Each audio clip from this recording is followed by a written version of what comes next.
all of that is changed now. You turn things inside out. Truth is not that comfortable, no.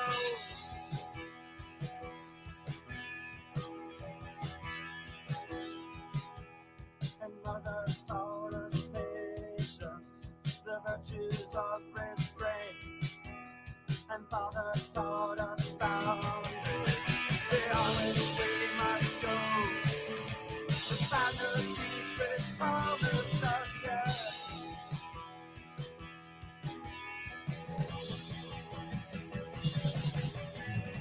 That's when I reach for my revolver. That's when it all gets thrown away. That's when I reach for my revolver. The spirit fights to find its way.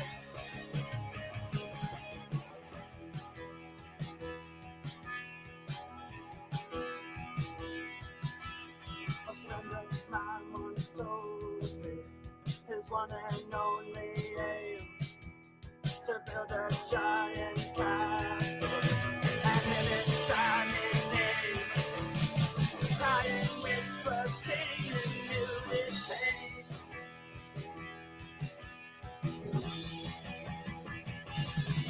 Yeah, that's when I reach for my revolver. That's when it all gets thrown away. That's when I reach for my revolver. The spirit wants to find its way.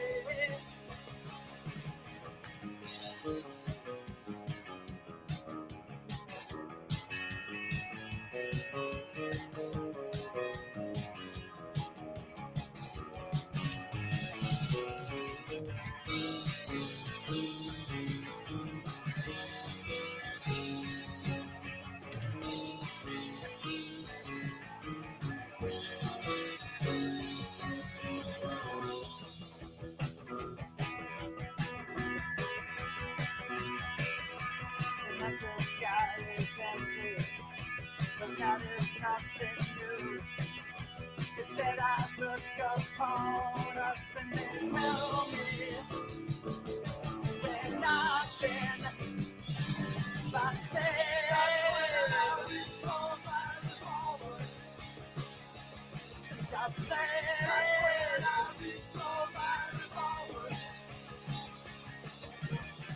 That's when I reach for my revolver.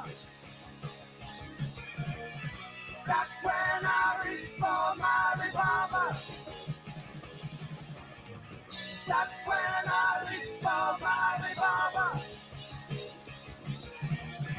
That's when I reach for my revolver.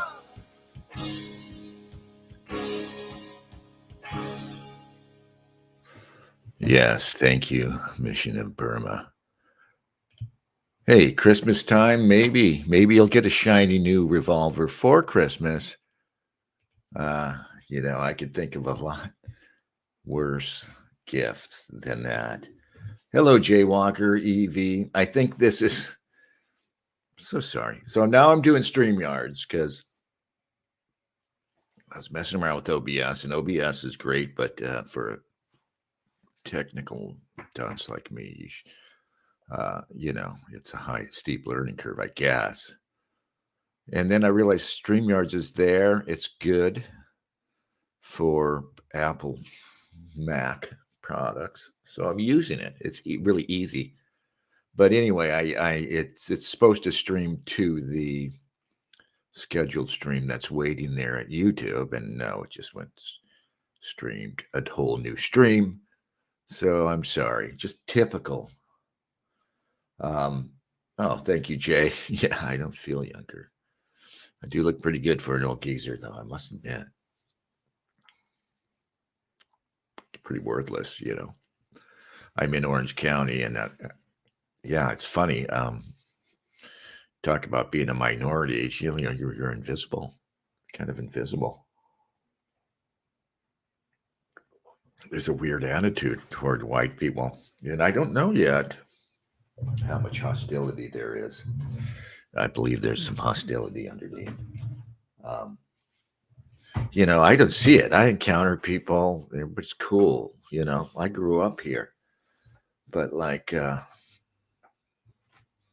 then when I look to like polls, a recent poll, the negative impression of whites among everybody but whites, or everybody, right? Including whites, of course, have this negative. Fuck, just who do you get mad at when there are all these dipshit whites that have it? But I see that, and I'm shocked when I compare my personal experience to that. For instance, in this case, it was the Latinos supposedly, have a very negative view of white people. You would never know it walking around. Of course, I'm thoroughly at ease among the Latinos. I really am. These are my people. These guys and the white trash. I'm back. It's funny. Yeah, long and winding road, and I'm back like a few miles from the neighborhood I grew up. Really, in a weird way, and a weird path by a weird path. This happened. So anyway, that's pretty cool. I think somehow.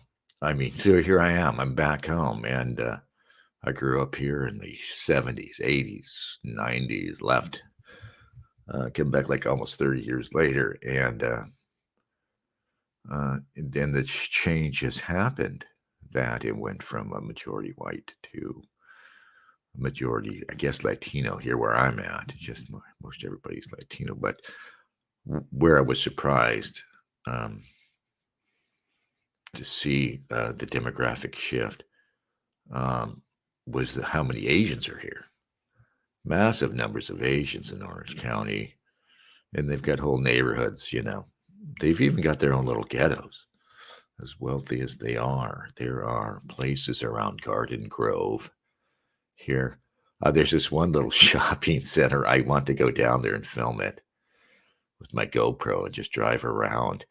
It's a weird place. It's ghetto, and it's like all these Asian people, I guess, and a lot of recent migrants. And what's funny about it is a couple of people will be out there cooking in their cars, right? These little they'll have some big pot out there, and they'll be cooking over an open fire. And the stink is just, the stink of this Asian food, that Asian food smell is everywhere. It's just funny. Yeah, so I wanted to record that and to show you that, yes, everywhere you go, everybody gets their own ghettos, their own little shitty ghettos.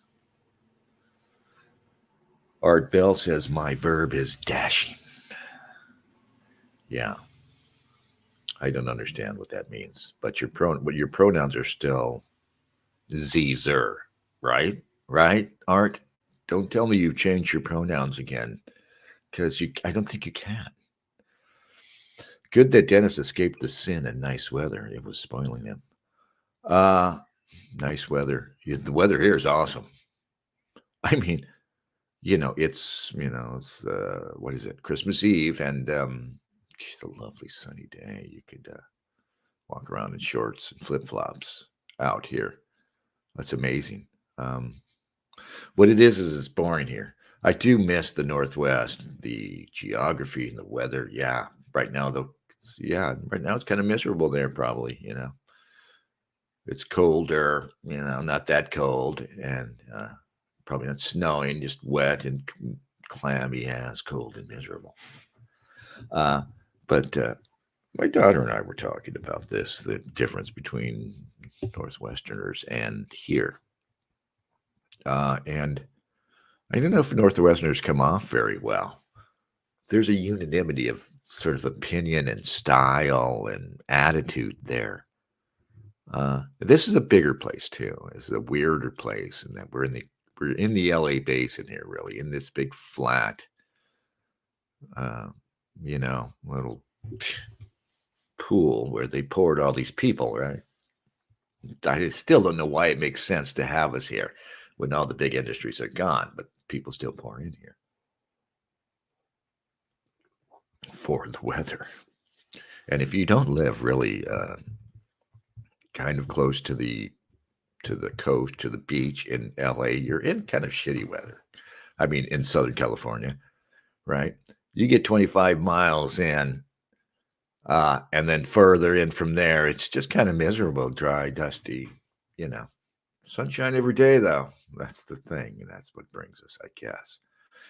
But anyway, it's awful boring here, and there are fewer genuine eccentrics, strangely enough, in Portland, which prides itself on being supposedly weird. Keep Portland weird.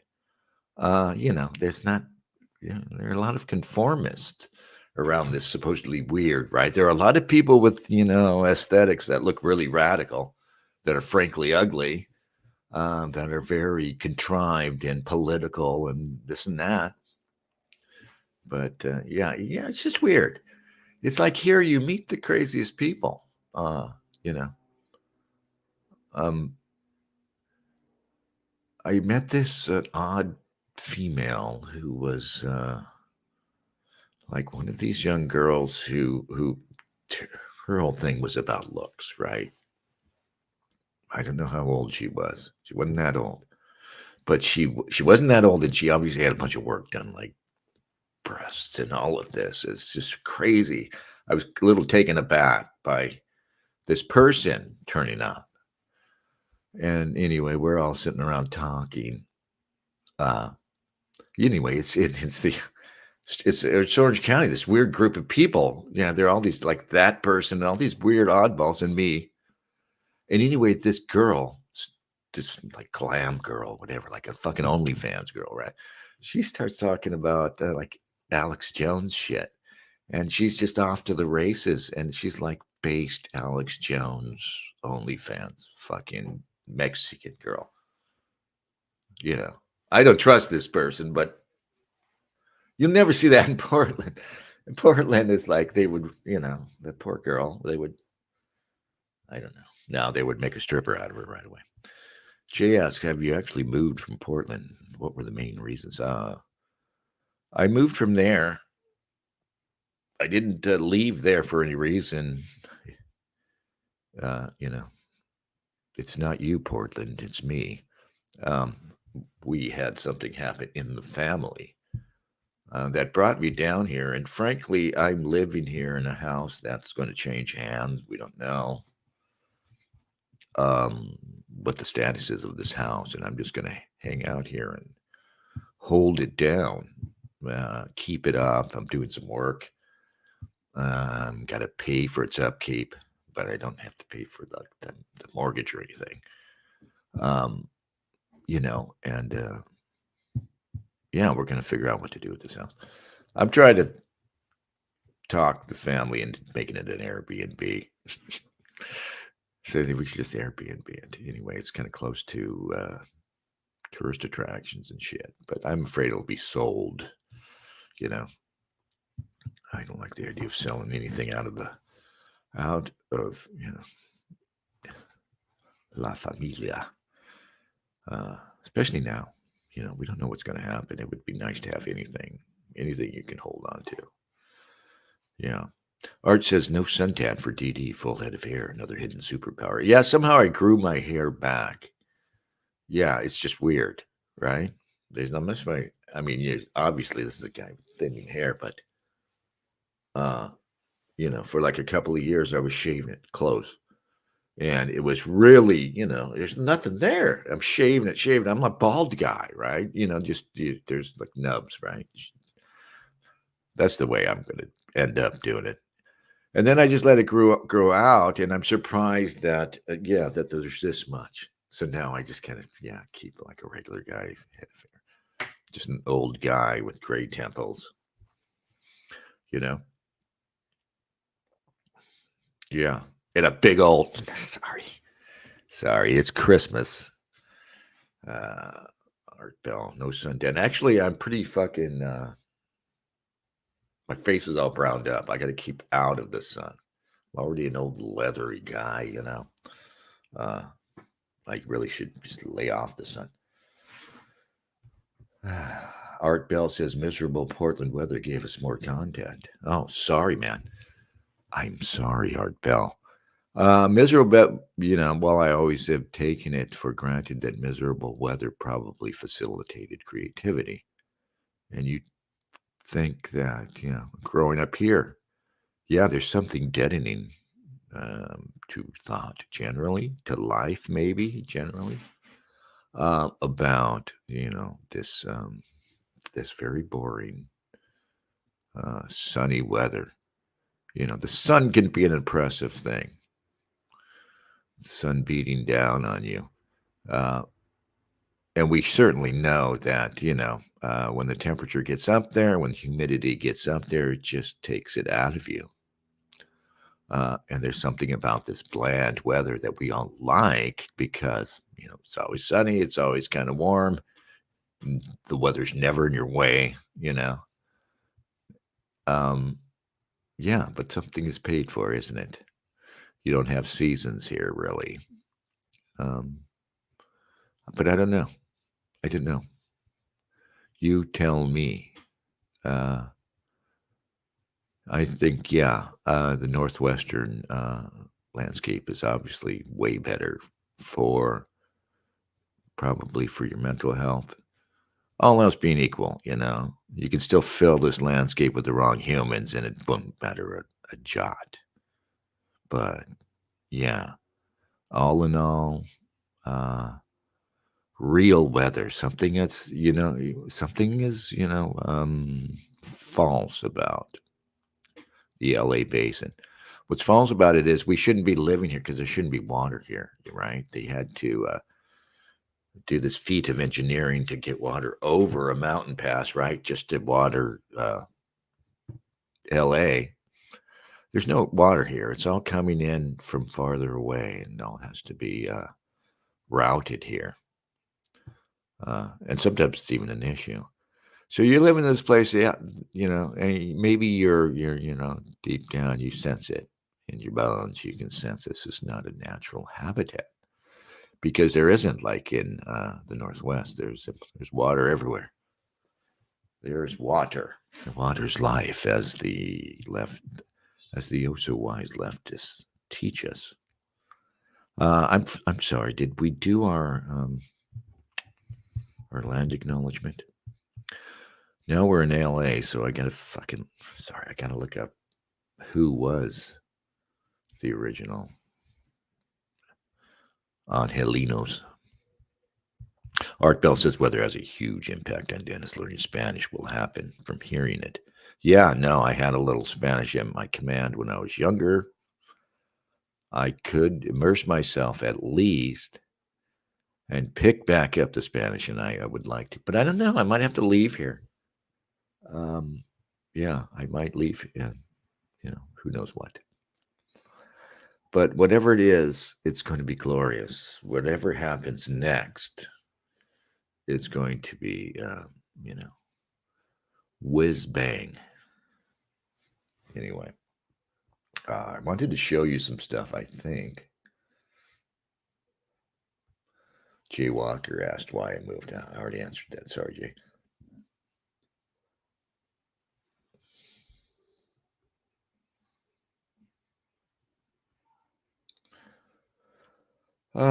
Yeah. Okay. Never mind. Sorry about that dead air. Yeah. So Trump, for some reason, is baiting uh, the left. Is baiting, everybody basically by using, quote unquote racist rhetoric.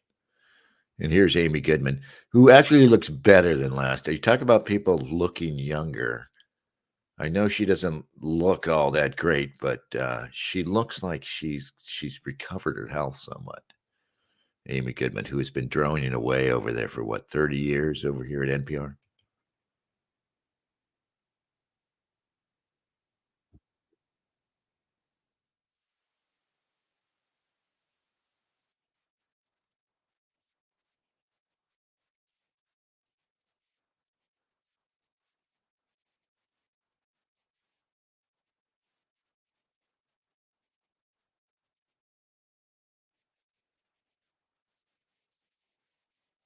country when they do that.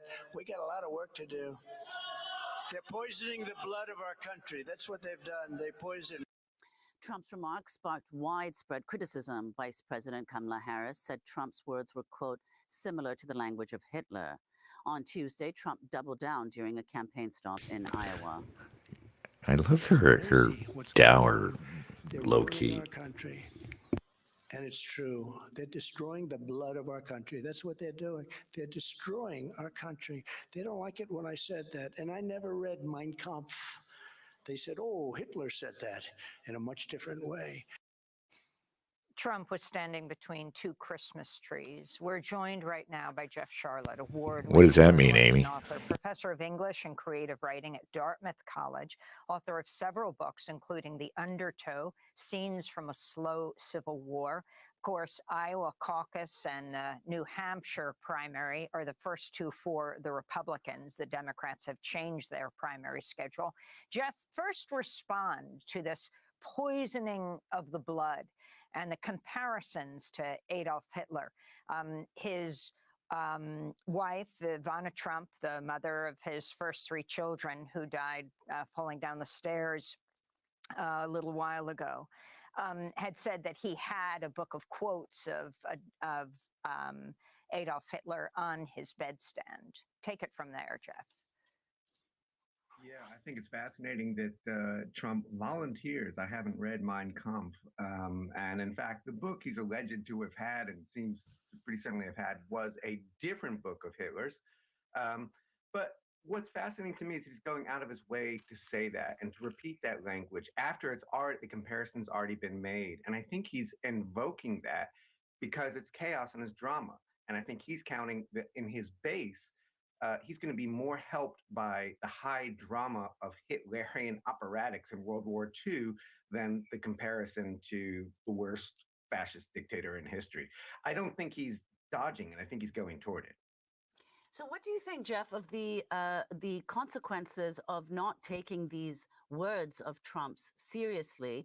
And also, is this likely to diminish his support or, in fact, increase it?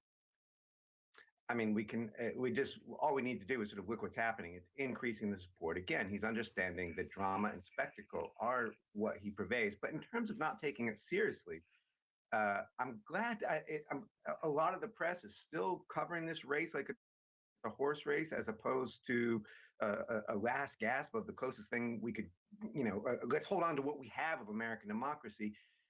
We're starting to look at something called Project 2025. What the fuck's he talking about? This is a 900-page blueprint put together by Trump's allies, the Heritage Foundation, funded by Koch money.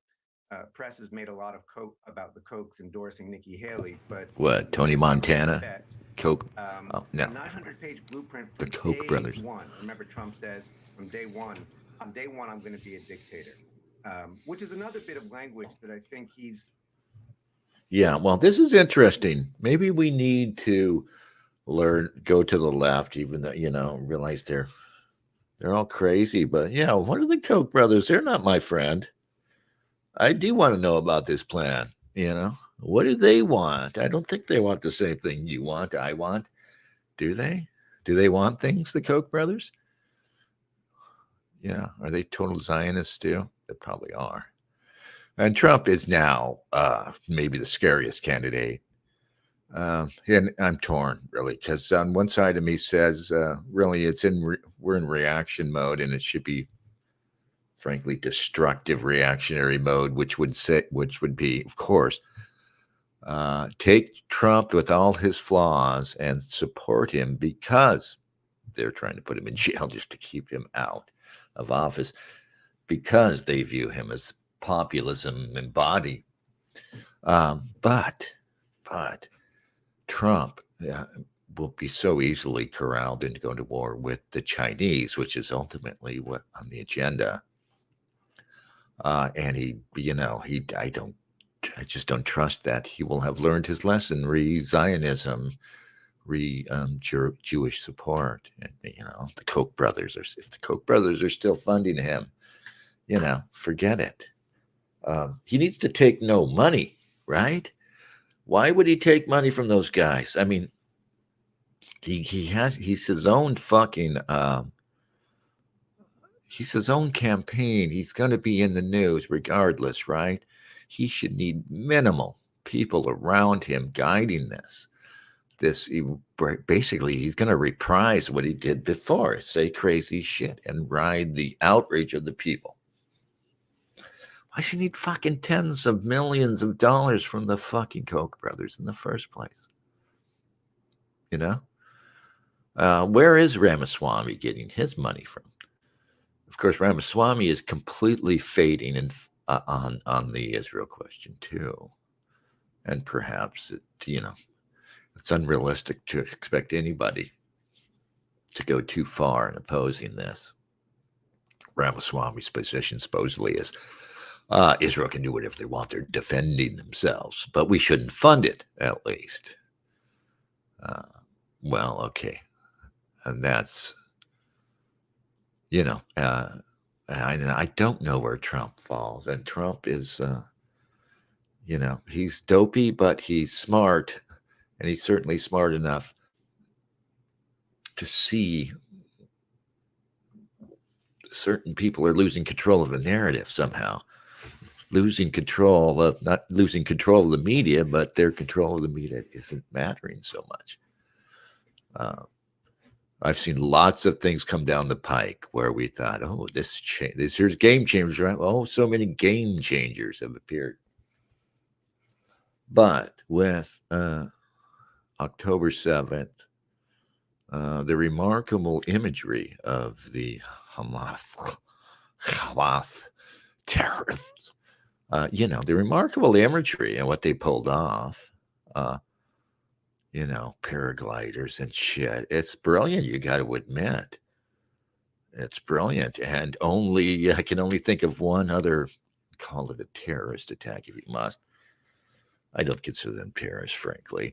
I can't think of another image of terrorists or anybody as striking, except for 9/11 and the image of those planes going through those towers. Because that was jarring in a whole new level. It's like seeing my daughter was a little kid in school. And I think they actually watched it in some... I didn't remember talking to the school about how they dealt with it or anything. But I think they watched it or something. And a couple of little boys just spontaneously watching the planes fly into the buildings. They go, cool, they say. And I don't know what you think about 9/11, its provenance and all that, but the problem is, these images just transcend all this bullshit morality, even if you don't think so. You know what I mean? I mean, the fact of the matter is, this is what really bothers me about stuff, is that it's very rare, right, that any of us are moved purely by moral revulsion or commitment, right? Purely by that, even though we might be right in our personal life, and you can make a moral case for self-achievement, all this other stuff. Nonetheless, the idea of you being morally outraged, say over something happening around the other side of the world, genuinely morally outraged, not manipulated in that direction, that's very rare. It probably does happen to us.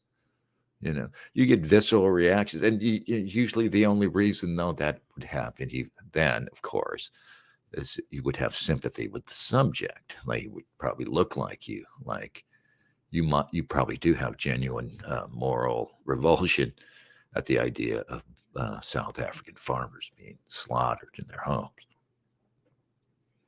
Curiously, despite you being conditioned and successfully conditioning many of us to treat that as a matter of indifference.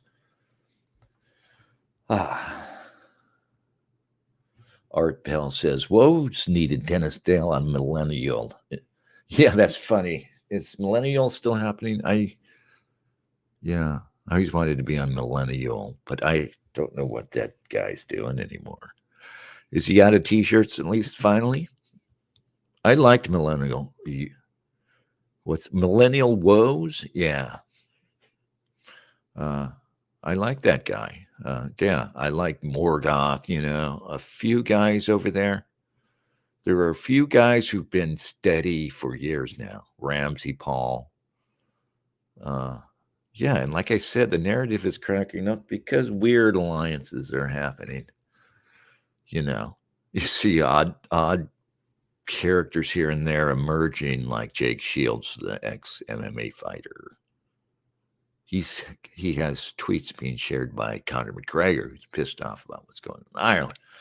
People on X are trying to enlist Conor McGregor in running for office in Ireland, and where Ireland's politicians are horribly cucked. I don't know where the fucking Irish spirit is.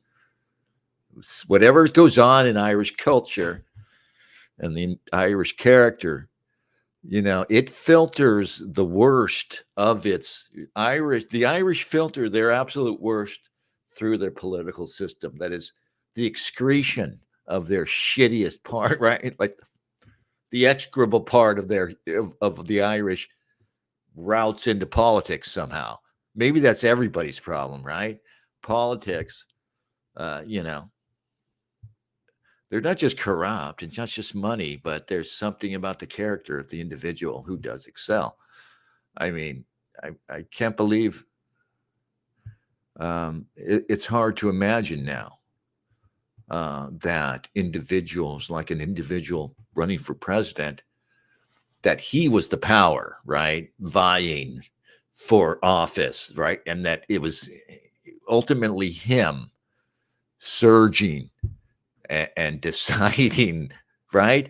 But then you see now, even with Trump, who's a loose cannon, but somehow is on the plantation, is on the reservation, remains on the reservation with all the right stuff like Israel. But there's no fucking pretense of that. Like with Nikki Haley, when you see her, you don't imagine that Nikki Haley goes back and sits down with people and she's okay, this is what we're going to, right? Nothing is originating from her. She goes and she sits down with a couple of people and the people say, okay, so-and-so wants this and so-and-so wants that.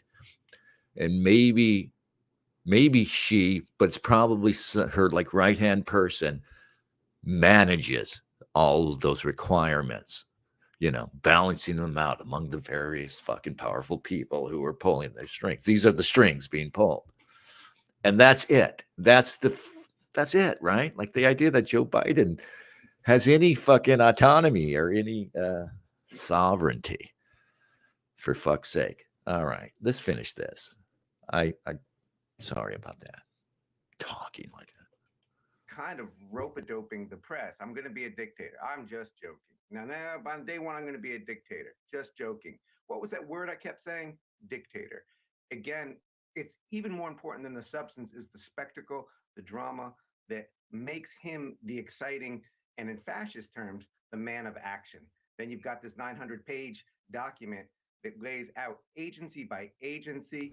Lays out every right-wing think tank on board. Nice. With the personnel, 20,000 personnel already figured out, recruiting 5,000 lawyers to fight for this. Are these conservative or neoconservative? I want to know who exactly. Project 2025, huh?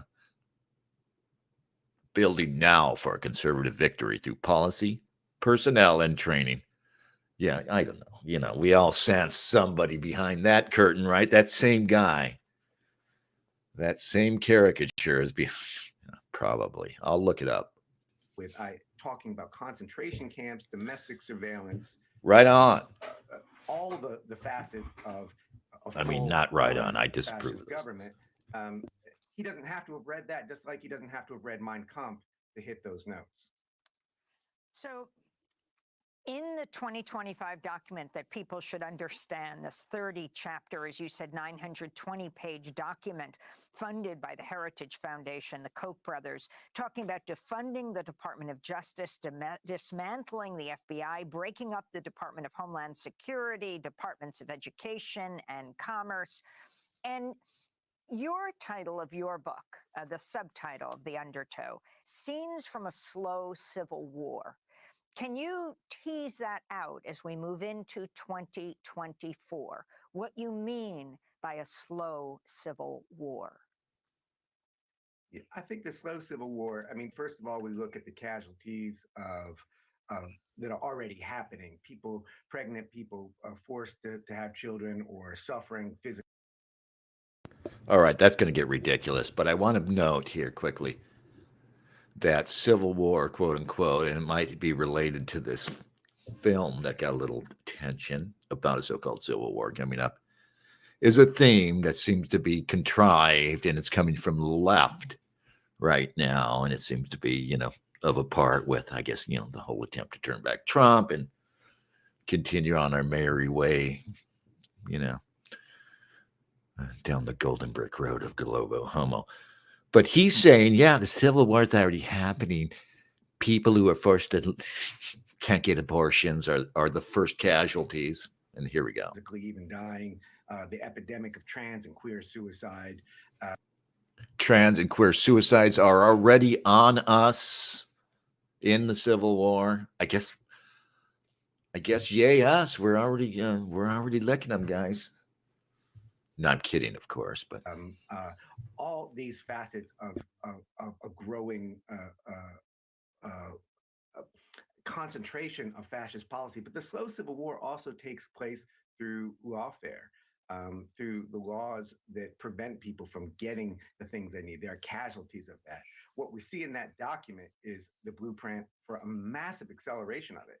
The plan is based around 180 days, and they go back to Heritage Foundation made its name by making a similar document for Ronald Reagan in 1980. 60% of which was implemented within the first 6 months of his administration. They cite that and they say, okay, but that was for Reagan. Now we're in the age of Trump. We need to go much further. That's the term that they actually use, much further. I mean, has this asshole given us any detail? And I don't doubt that I'm going to find stuff I don't like in there. He's talking about nothing. Trans rights, quote unquote, trans rights. Abortion. I don't even imagine. Is Trump going to be that gung ho and against abortion? He's talking about nothing. What about foreign policy? Are these guys hawks? Are they Zionists? What the fuck? Tell me it concerns you. Look at this poor sap. Look at that face. Right? Only a mother could love that face. So, Jeff, how representative would you say this document is to the far-right conservative movement? Would you? And do you think, irrespective of whether Don't Trump lie. is elected or not, some of these policies will be carried through, or an attempt will be made to carry them through? Yeah, I think that's the other thing we have to remember. One, through some fluke of fate, it is, after all, Nikki Haley, a possibility I don't take seriously, but if it does happen, this is ready-made for her as well. But it's also ready-made for right-wing activism. It's putting the stamp of Trumpism, and that's coming. Not How bad is from Dartmouth? one group or another that's been taken over, but Heritage Foundation, Alliance for Defending Freedom, which is the group arguably responsible for overturning Roe. We see the Christian right organizations. We see the libertarian big business organizations. We see the intellectuals, as it were, of the right-wing movement, Claremont Institute, Hillsdale College. It's a convergence. The document represents 400 contributors, many of them former Trump officials. I should know this, but are those guys neocon outlets? Defense contractors. So I think it's a document also meant to display once and for all the full sort of application of the competence of the wonks put to work for the fury of Trump's fascism, and to sort of say, okay, everybody's on board. This is the shape. This is the project. The project is Trumpism. What's the project? What's Trumpism? Would you please tell me? Finally, you're in New Hampshire, Jeff. Nikki Haley got the endorsement of the governor there, of Governor Sununu, the significance of this, and her response. I mean, aren't the lefties pissed off that they don't get the meat? Where's the meat? Or they just hear that and think, wow, it's awful. It's enough for them to tell you, oh, this is right-wing stuff. We're not going to do it exactly when it's all right wing stuff. It's all shit. It's all bad. Right wing. Like it could be fucking so many different things, right? It could be genuine populism, but it isn't. And that's why I have to keep reminding myself about Trump. He's not a genuine populist at the end of the day, is he? It's just there are no solutions to what, just like Gaza. There are no solutions for us. That's the scary part. All right, come on, finish up. Finish me off, would To you? President Trump talking about the Democracy now. The comments about the blood and the polluting Soil, of the no. blood of this country. She said are simply not helpful. If you can end by talking about what this language does and how it shapes the entire discourse and what you think the media needs to do in response. I've been impressed, actually, that they have stepped up a little bit more than they have been recently with just not just that language, but vermin and this kind of exterminationist language. It's important to remember that poisoning the blood doesn't just come from Mein Kampf, but it runs like a very poisonous undercurrent through American right-wing rhetoric. I'm looking at a document from 1957, a call by the American Mercury, a right-wing publication, for citizens' trials, and it reads like it could have been written yesterday, and it talks about poisoning the blood.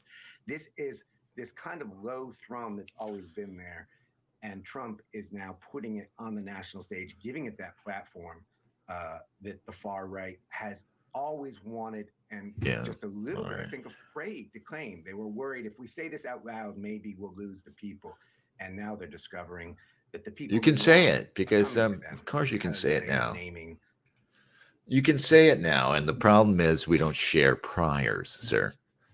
You're wrong. It's okay for people to feel that way. And when people pouring over the border, and I'm a minority where I live, I would prefer not to be. It's perfectly normal for people to prefer not to be. It's perfectly normal for these people, these colonies you're making here. For the people within them, it's perfectly normal for them to want to just make this world their own and eschew basically what we still share, Mr. Lefty. If we do actually share these values around democracy and freedom, liberty, I don't know. Did we ever share these things?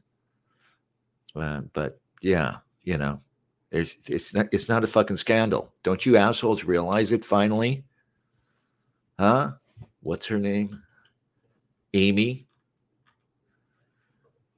All these years, Amy, that same drone, that same story. You're still just fuck. You have to ask yourself, how many millions of words have you read out? The same story, essentially, right? The same subject comes out. Here, Western white outrage, and you frame it thusly. And it moves on down the road and nothing changes. The world gets worse and worse and worse, right? And you have to pretend you're not in charge. You have to pretend the people that you support through this aren't in charge. Like we didn't have 8 years of Barack Obama that resulted in race relations falling apart somehow.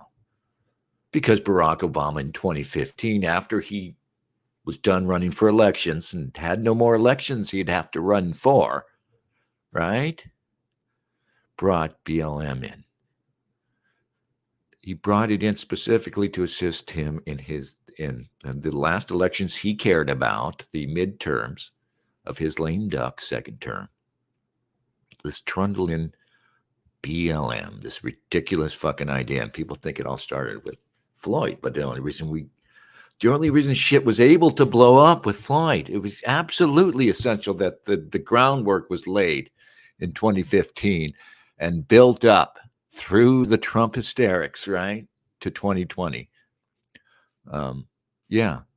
So you, Amy, you guys have been in charge for a long time. You absolutely control the media, and well, I guess they don't control the media because Amy might be a genuine socialist, and it's really neoliberals, but that's about it. That's the only thing you have to bitch about if you guys are genuine, like democratic socialists or commies, whatever the fuck you are. And I don't view that stuff as scandalous on its face anymore. I don't really care about that. There are all kinds of reasons why a whole bunch of people have gravitated toward these things, and they're a great marker. Commies, yeah, I mean, they're mostly rooftop material, but that's not the communism. And communism's like the drug. That's its place in the whole fucking phenomenon. It's the drug. And I just want you assholes over there on the far left, out there in the wilds, to acknowledge that your ideas are in charge everywhere except, I guess, that neoliberal economics aren't as distributive as you'd like them to be. That's it. That's fucking it. Go to hell. Look at the faces on these people. Oh my God, there's a populist challenge to us. Imagine that. And the idea that these shouldn't be challenged. Again, the idea that I should share your ideas that blood means nothing. Hitler said something about it. That I'm just supposed to be that stupid. It's sad, really. Anymore. Yeah, Amy Goodman's been there forever. How many millions of words, Amy? Right? And it just goes on and on. I don't know. I mean, I'm sure these people are smart enough to be self-aware enough to think that at some point themselves, right? Like any of us, to sit there, stop in their tracks, maybe going about their day. It can waylay you during your day, right? That's why that Talking Head song is such a great hit song that, once in a lifetime. Like, how did I get here? That just connected with people instantly, right? How did I get here? Everybody says, well, how do I get here? How did I get here moments? Except apparently Amy and pals. I don't know. All right. Media Hits. Do you have a channel? Can we see your channel? That name, Media Hits. Hi, Sigil. Evie.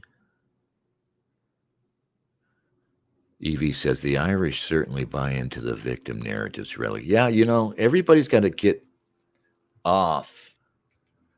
Everybody, this is a big thing with individuals, and I think it happens to whole people. They, Italian Americans or what. Don't fall in love with your image. Don't fall in love with your media, right? Is that us? Sorry, I keep telling the neighbors not to fly their Cessna over the roof. Maverick! Yeah. Oh, forgot what I was saying. Media Hits says, I used to make videos. Okay. Well, keep making them. All right? I want to make videos, but I don't have time. I don't even know how to make a proper, edit. I don't even know how to combine a song with, a piece of video I find. That's how sad I am. But I'm going to learn how to do that. Just make simple edits. It's a lot of fun. This is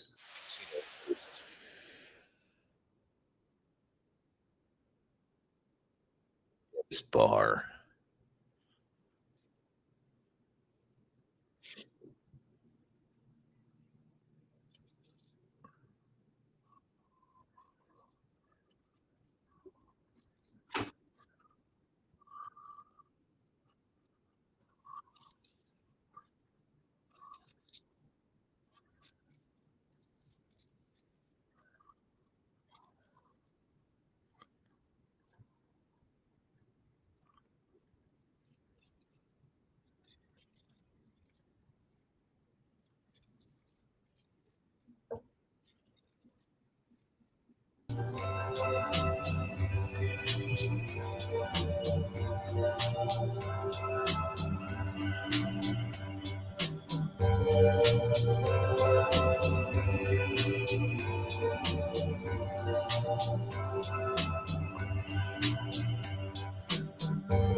All right, trippy, man. Thank you. Hey, Casino versus Japan. Still one of my favorite artists. Yeah, that's what I was talking about before I got sidetracked. Have the Irish fallen prey to their own image as the black people of whites, right? We've been through it too. All ye dark folk, all ye trans folk. Aye, we've been there too. I hope not. People, like I said, individuals, right? Look at all the celebrities. I gotta admit, I've been following MMA. I don't like to follow any sports. MMA is pretty compelling. Got to admit. Excuse me. Have a ready spittoon there. Yeah. And you see, what you see happening with those guys, I think, is a lot of these guys flare out because they start falling in love with the image, you know. A guy like Jorge Masvidal starts falling in love with the image of his. He's the most gangster guy of all the guys, right? Colby Covington. I actually gave up on that guy. I'll always root for the white guy, of course. All else being equal, you know. But I don't know if you follow that. But he just got so ridiculous with playing the heel, right? So he plays the jerk, says the outrageous things, like Conor McGregor, and that generates hype. It actually gets him more fights than he would normally get. He's already really good. He hyped himself into a title match that he was supposed to win. But he was so cringe. I saw that. He was so cringe. He showed up, he does the MAGA thing, and he's talking about the other guy, Leon Edwards, who's actually seems to be really cool as far as these guys go, because he's like any of these guys who's fucking soft-spoken, I think, oh, that's a cool guy. You're right. And that's his fucking angle. Right. And I should say, I don't care if he's the white guy anymore. Just fuck, I'm done with this shit. I don't, I'm watching these fucking assholes. Again, this guy fell in love with his own image and he psyched himself out. He went out there and sucked. Right. Anyway, that happens to the individual. What happens to people? They do too. The Irish are in love with this idea that they're, they've suffered so much at the hands of the British. And I guess, I don't know if they've ever, you got to say the Irish Americans never talked a lot about being discriminated against here. I don't think they ever made a big deal out of it. They had their organizations against it, probably like everybody else. But if you think about people falling in love with their own image to their detriment, maybe it's the Italians, because the Italians fell in love with this idea that they're the mafia, they're organized crime, and they totally, I think, they don't realize it, but they really are a front for another ethnic group that was the real brains behind organized crime, not the Italian mafia, which was just a part of what they called the syndicate, which is a larger, organized crime of guys like Meyer Lansky and others. And that continues to this day. And became embedded with U.S. intelligence around World War II, right? Before World War II, they were already reaching out to guys, and the Italian connection there was that they were reaching out to guys like Lucky Luciano before the invasion of Europe in World War II, because those guys were Sicilians, right? And they brought him in on that basis and other bases. They brought in these guys. But the Italian Americans fell in love with this romantic image that the Godfather, projected, that they were, they had, they were the Sicilians and they had this Cosa Nostra, their thing, and it was super secret and they were real powerful and they were badasses above all. And it was very sexy and badass, right? Nobody thinks, and because that aspect of organized crime is kind of a joke, I think, especially now, right? Like, they control like the trash collection in Jersey or some shit, right? In fact, The Sopranos, maybe the greatest television show ever, was really about the decline of this. And the whole time, again, Italians, I guess they didn't have a lot. They had plenty. They had a cultural contribution. There was always that Italian style that was going to get them, but they fell for this, I think. And maybe it's not to their detriment, because all these other Italians have made livings being cliches. And you think about it, maybe Robert De Niro is just a minstrel act at the end of the day. Because, again, it obscures the nature of organized crime. That organized crime continues even as the Italian Cosa Nostra is kind of a joke now, or has been a joke probably for a long time. But the real organized crime is all folded in now to the intelligence, really. It's all, there's a connection going to, with this Epstein shit, there's going to be a connection going back to the same organized criminal figures that were, like I said, connecting with U.S. intelligence during World War II. And then, of course, throughout the Cold War, and just more and more bullshit, right? That continues, and that's probably what Epstein is, it's probably just, we have no idea. Epstein might be a joke even still.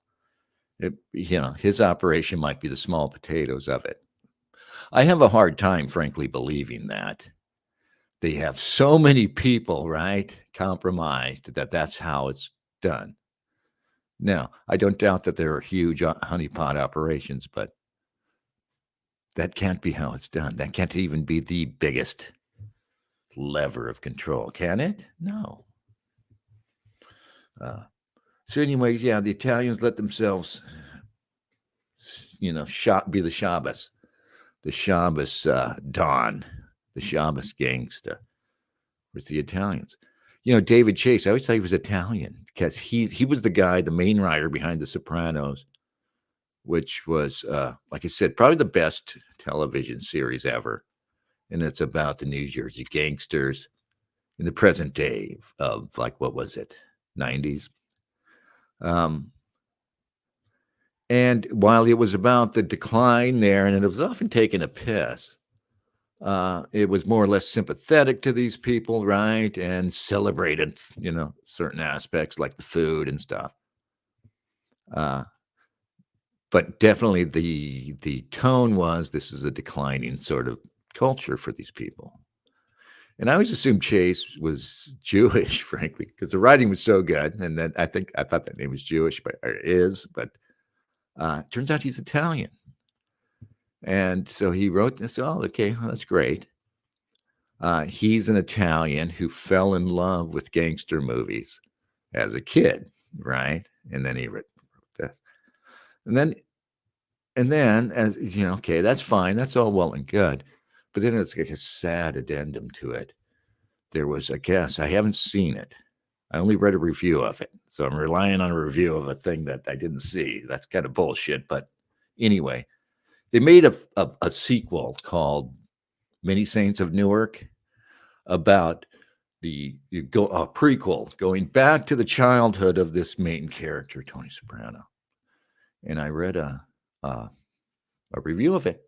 It came out around 2020 at the height of the George Floyd mania, I think, around there. It came out, when after post Floyd or whatever, right about the same time. Anyway, it was all this shit was all about the black people and the great noble black people of New Jersey, being discriminated against by the awful, ugly, pussy ass Italians. This is what David Chase does thing. This is what he does. He comes back and he gives them this very fucking, very conveniently faddish fucking treatment. And you just got, yeah, that's him. That's why you don't fall. That's why you don't smell your own farts, lads. The Italians, especially Italians, man. You got a lot of gassy food. Don't get too in love with yourself. Don't. It's awful. It's cringe above all. It's above all cringe, and thou shalt not cringe. Galaxy Brain Vanguard. What is that icon? I can barely see. Low Dragon. Yeah, Shabbos. You can be a Shabbos cultural figure standing in for somebody else, Yeah, if you're Italian, fuck that. I'm so tired of that, right? I didn't even want to like The Sopranos 10, 15 years ago. I watched it late, I think, when you still used to watch DVDs. I started pulling that from the library. Oh, this stuff is really good. Get drawn into it. One reason I don't watch a lot of stuff. But even then, it's like, I don't want to see these, I don't want to see this cliche about, oh, look at these cool Italian games. Come on. How much longer do we have to suffer, right? I mean, when Chaz Palminteri is a big movie star, Chaz frickin' Palminteri, do you young guys even know who that is? Fuck that guy. I'm sorry. He's probably a nice guy and everything, but I see him on the screen. I'm thinking, oh, get out of here. And of course, he's playing it up, right? He's got, he's the Italian guy in the suit, gangstering up. Now, they are minstrels, though. They are all minstrels, and they all should atone for, maybe they will, I mean, Scorsese's out there making woke movies now. So eventually, all these guys will abandon that, I don't even like Martin Scorsese anymore. I haven't even seen his latest movie, which is, probably totally true about those guys. Probably did totally screw over those Indians. But, it's not really all about what's true. It's about, what are you doing over there, Mr. Scorsese? We're in a strange moment here, and you're going to throw your lot in with these other people and say, no, I'm just doing this, this awful this story. What an awful story about how these Indians got fucked over. Yeah, okay. What did you do before? Well, somebody said this. Kevin Grace told me this. I didn't agree with Kevin, though, about this. He says he thought it was funny that some reviewer said of who's the guy?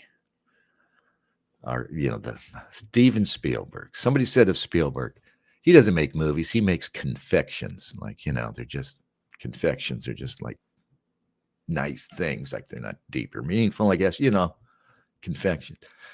That's what I think of Scorsese. He makes confections. They're like really sweet, fun to eat, like fun to consume.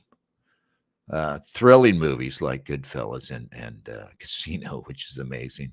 But there is really nothing in these fucking movies, And I realize that it's a special kind of emptiness in Scorsese films, which, might be the appeal. It was the appeal, frankly, of like Goodfellas and of the gangster movies. But watching The Wolf of Wall Street, right? Which, of course, he whitewashed. And again, here's an Italian filling in. He took out the element that I didn't even know about when I saw the movie, but The Wolf of Wall Street was a Jewish guy who heavily resented the country club wasps of his, that he grew up around in Jersey, wherever the hell. And that was the main thrust of this guy's memoir about his times as the so-called Wolf of Wall Street. But, that Scorsese just totally skirts that. And he just gives us this movie, which is brilliant, but it's just like ha moments over and over again. It's it's Tarantino moments over and over again. Like, can you believe that moments? Right? Like I don't know. You take any of the moments that you talk the most about in these films, like Casino and Goodfellas. You take there's 10 scenes from each movie that You're always quoting with your friends if you loved these movies. He's just giving you those little charges. Boop, boop, boop. Doesn't really mean anything in the end. I mean, nothing happens in his movies. You know, and if that was the idea, I would be able to get down with it, but it doesn't seem to be the idea. He seems to think he's telling us more. Dale needs to watch The Cube again. I don't think I've seen The Cube. What is that? I'm not watching movies anymore. None of this should make you think that I approve of motion pictures and entertainment generally. I'm going with a whole new thing, which is I don't take in any sort of entertainment. I allow myself to read, right? So I'll be on the internet reading. Some of that engagement will be, in fact, social media.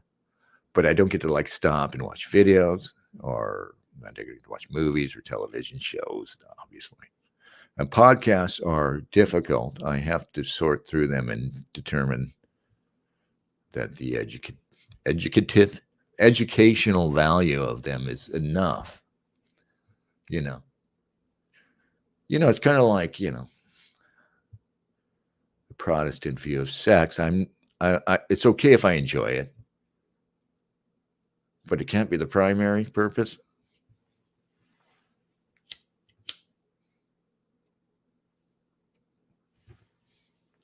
I mean, we don't want to get carried away. My Name is Nobody. Good spaghetti. I think I've seen My Name is Nobody, but I can't watch any of the spaghettis except for like Good, the Bad, and the Ugly. Once Upon a Time in the West. Got to be one more. I mean, most of those are hard to watch, man.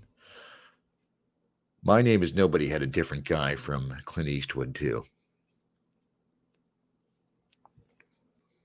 Yeah. I love those spaghetti westerns, so I mean.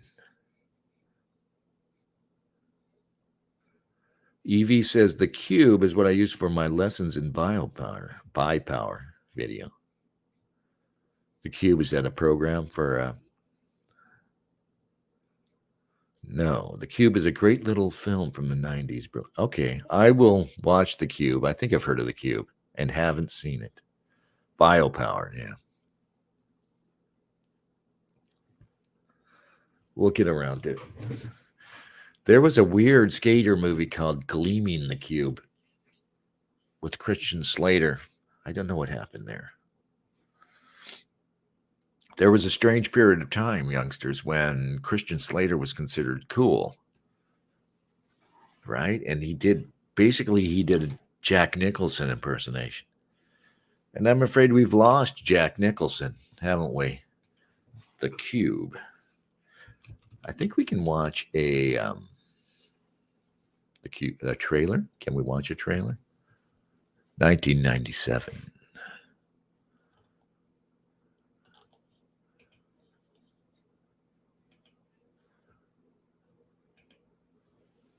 It's not working. All right, let me try this.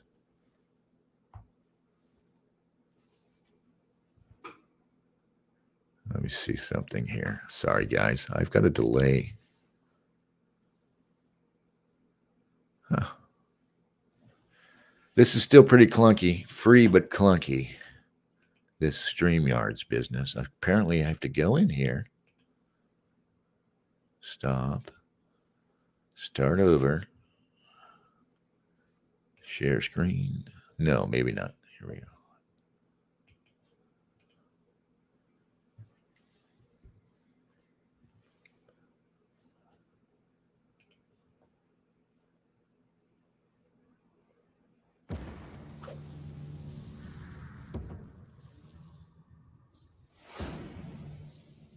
In a world of... Sorry. A cube. 26 rooms high. 26 rooms across. 17,576 rooms. Does anybody remember how they got here? Why would they throw innocent people? what the hell? Sorry, I got such a delay, I can't tell if anything's working. Okay, I think that's working. And I just interrupted it. Let's start this over. Yeah, sorry. 17,576 rooms. Does anybody remember how they got here? Why would they throw innocent people in here? Are we being punished? There's a way in here, so there's got to be a way out. Do you think they'd go to all the trouble to build this thing if we could just walk out? Take a good long look around. Because I got a feeling it's looking at us. We have about 3 days without food and water before we're too weak to move. I just want to wake up. Look in the room down there, and something almost cut my head off. Motion detectors integrated into the walls. Tough to spot. You're not getting out of here. Yes, we are. There is no way out of here! We need to get around the traps. They're identified by prime numbers. Figure it out. I can't! I'm not dying in a rat maze! No more talking. No more guessing. You gotta save yourselves from yourselves. What the hell's going on? We haven't been moving in circles, the rooms have. We have the key. The cube is us. My. Wow. It's the Cube, man. So it started that whole genre that had this looks better than, but like Saw, right? Oh, high concept. You're trapped in a cube, right? You don't know why you're in there. I don't know, man.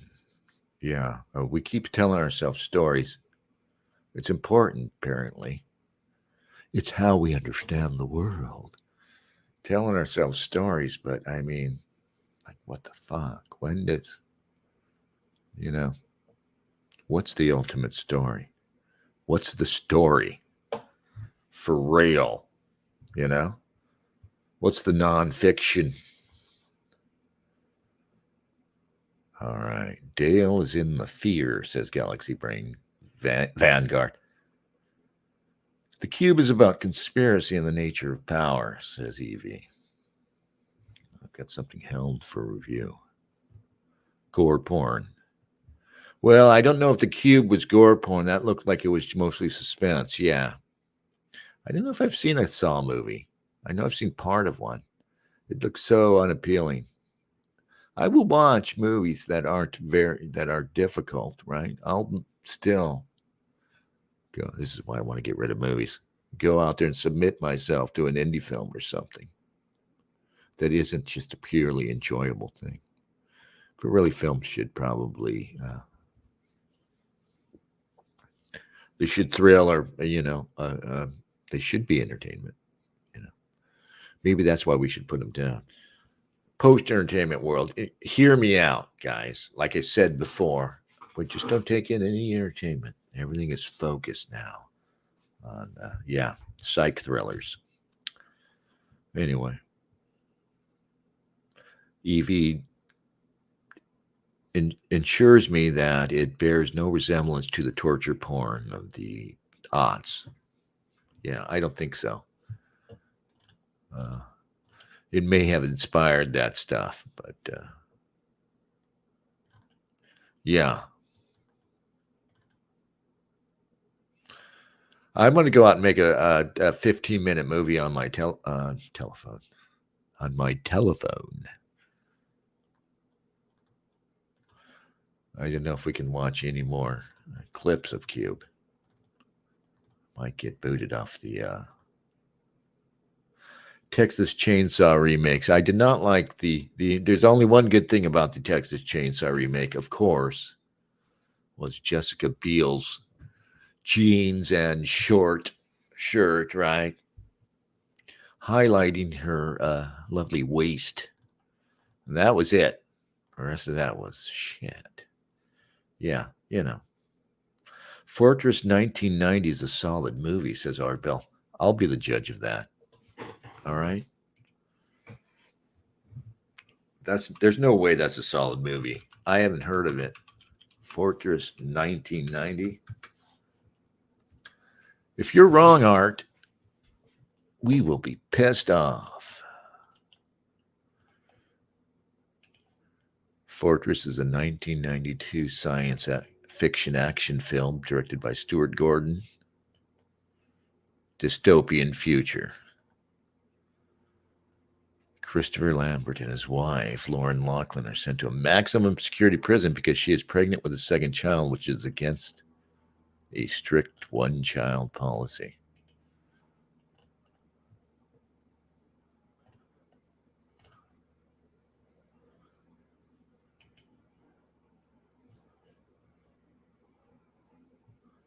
I don't approve of films, but we will watch this trailer anyway. 30 stories below ground, halfway to hell, and no way out.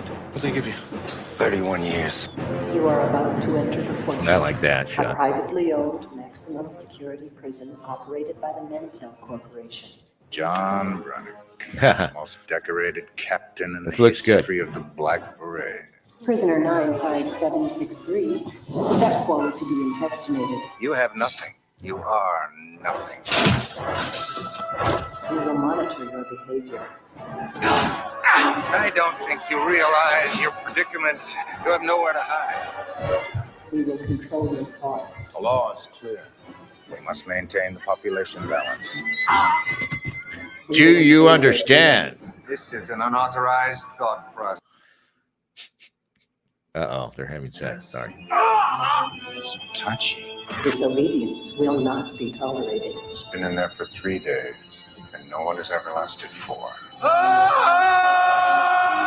You will be enhanced and reprogrammed to be a more efficient human being. When my kind are in the majority, there will be no more overpopulation. A high-tech prison Who started the incident? built to withstand anything Let's find out. except an innocent man. We go tomorrow morning. Activate the strike clone. Strike clones. I like that.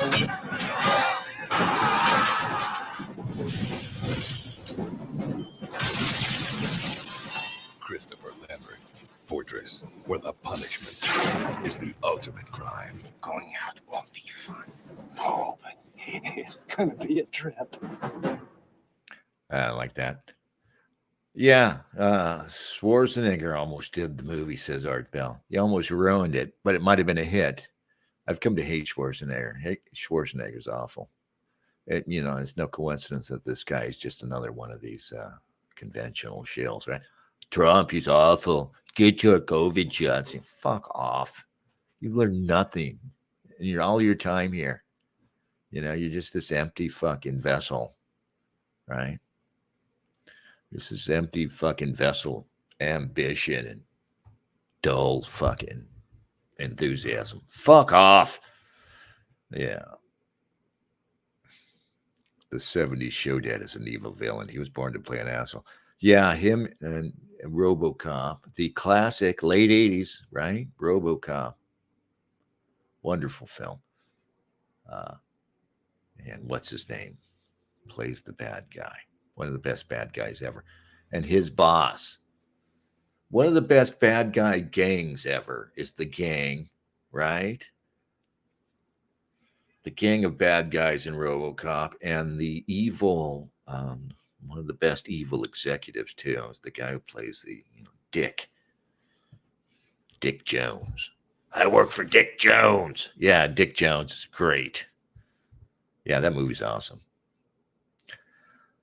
Character actors rise up, says Evie. Yeah, fucking Arnold, right? He was making movies. I get pregnant. You high concept. Isn't that funny? Me, I am so masculine, but I'm pregnant. Fuck off. I hated America for falling for that asshole, right? Hey, it's me and Danny DeVito, and we are twins, right? You mean I am this great big muscular man, and he is little guy? Fuck off. What the hell, man? Why would we visit this fucking creature on ourselves? We deserve everything that comes our way after making him a fucking global superstar. Yeah, with that ridiculous accent. I am Irish cop. Right? That was the gag on. I think The Simpsons had an ongoing gag way back when The Simpsons. There's another fucking story there. When that show was funny and they had an Irish cop and he had the fucking Schwarzenegger accent. I am methodical. Yeah, fuck off. Basic Instinct is, Evie mentions Basic Instinct. That's the worst fucking movie. I've never been able to make it through that fucking movie. Paul Verhoeven's hit or miss, man. I've never been able to make it through that or fucking movie about the giant cockroaches. Everybody loves this movie. It's a Heinlein story or something. Nah, I don't know. I just like, fuck. It's got the same Verhoeven style, look, humor. It's all there. I'm like, no, thank you. Well, not Basic Instinct is silly.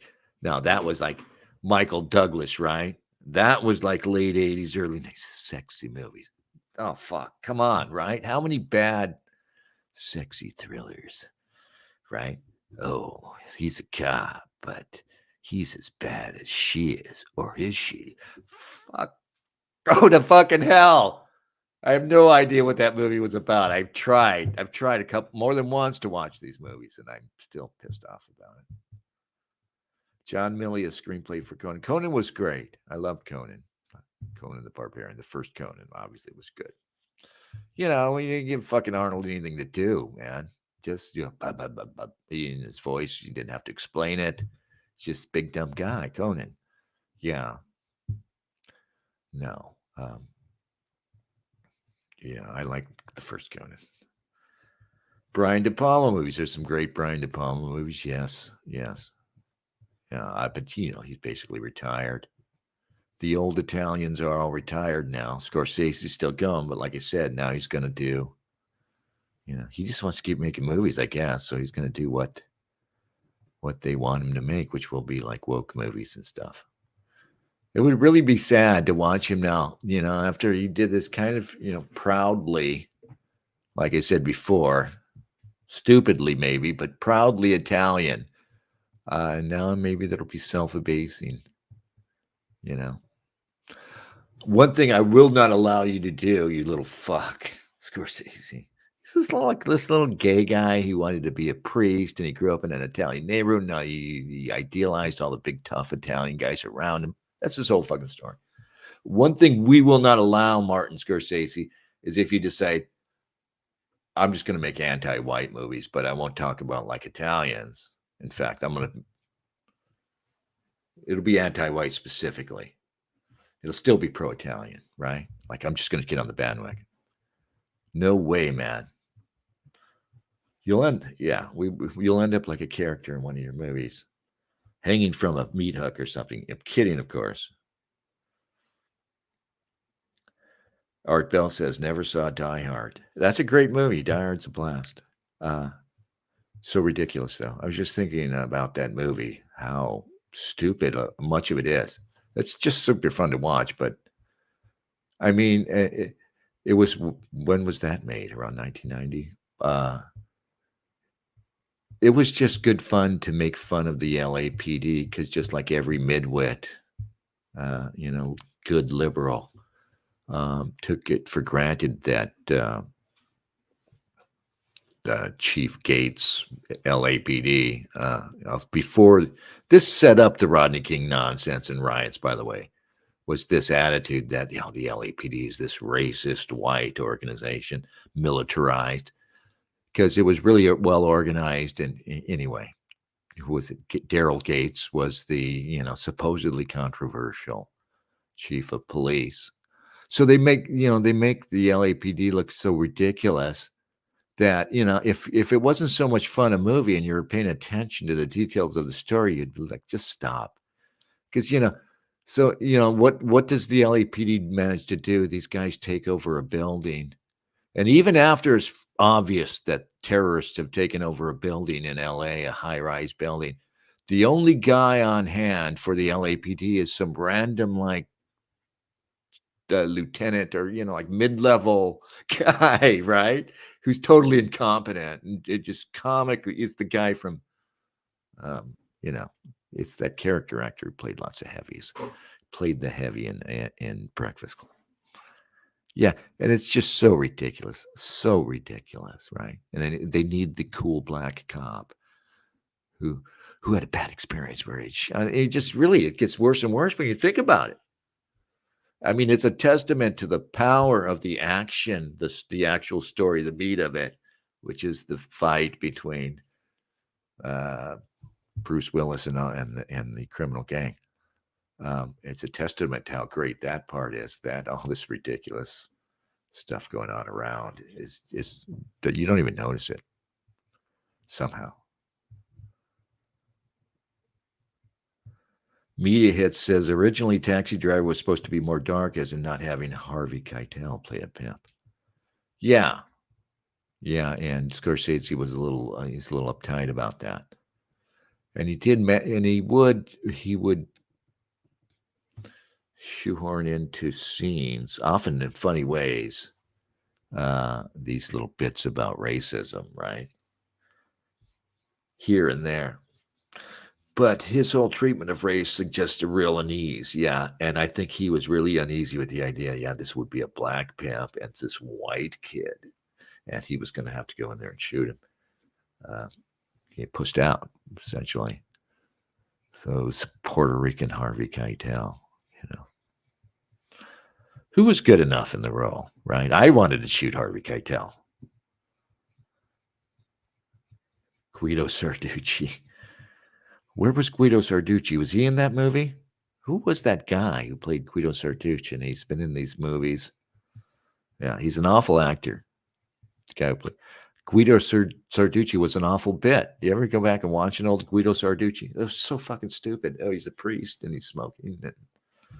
And he's got this, Goth Guido. Goth Guido is a good description of Father Guido. It all seems so quaint these days. It does. And let's put it to rest. And let's not make more of it than it is. Let's go ahead and ridicule it and again leave it behind us as we left childhood things behind in childhood. And let's do that culturally.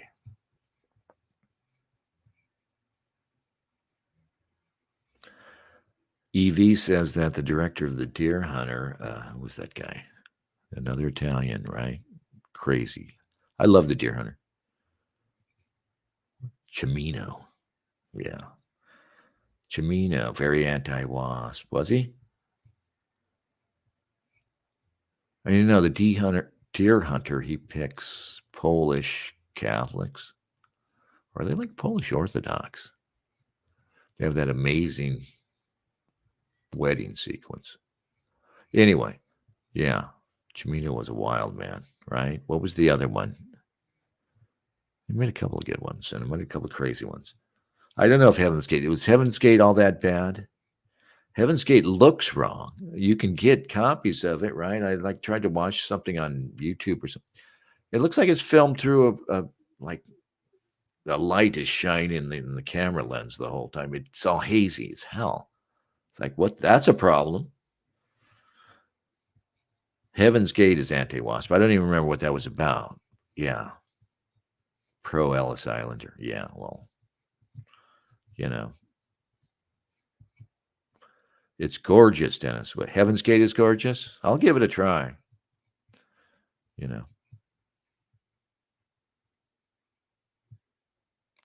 Yeah, I'll certainly give that one a try. No, I won't. I mean, I would if I still approved of film and entertainment. Yeah. I don't know. I got to go do Christmas things, don't you? I want you guys to take a short break. I want you guys to lay on me your most inspiring Christmas stories. I want to shed tears. Shed actual freaking tears. All right, go.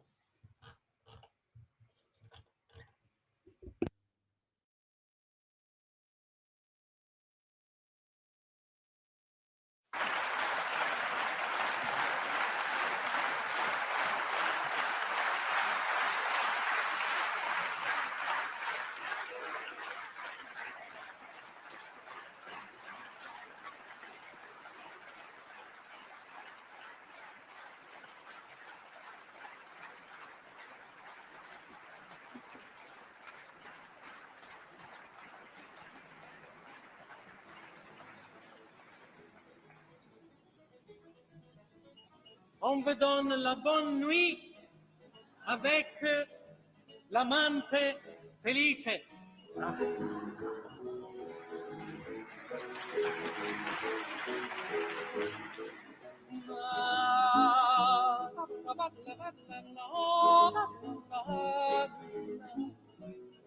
Bella mia, questo mio cuore, per voi vive, per voi morte, che voi siete per mia sorte, la mia vita e la mia morte, la mia vita e la mia morte, che voi siete per mia sorte, la mia vita e la mia morte, la mia vita e la mia morte. Col bel guardo mi guarite, col bel guardo mi ferite, quando dunque mi mirate, morte e vita mi date, morte e vita e mi date, quando dunque mi mirate, morte e vita e mi date, morte e vita e mi date.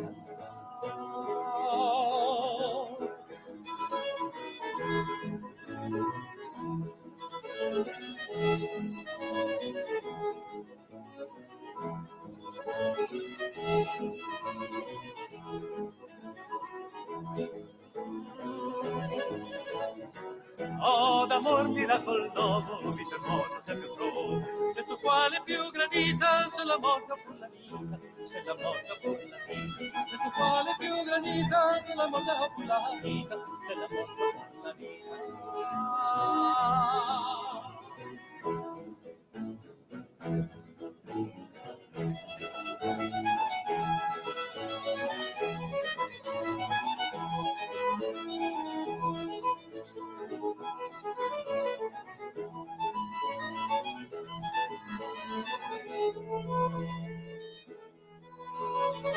Anzi, in dubbio ancora io vivo, se son morto, se son vivo, ma se quel che vuole il fato, vivo e morto voi m'ho dato, vivo e morto voi m'ho dato, ma se quel che vuole il fato, vivo e morto voi m'ho dato, vivo e morto voi m'ho dato. Ah, bella mia, questo mio cuore, per voi vive, per voi muore, che voi siete bene a torte, la mia vita e la mia morte, la mia vita e la mia morte, che voi siete bene a torte, la mia vita e la mia morte, la mia vita e la mia morte.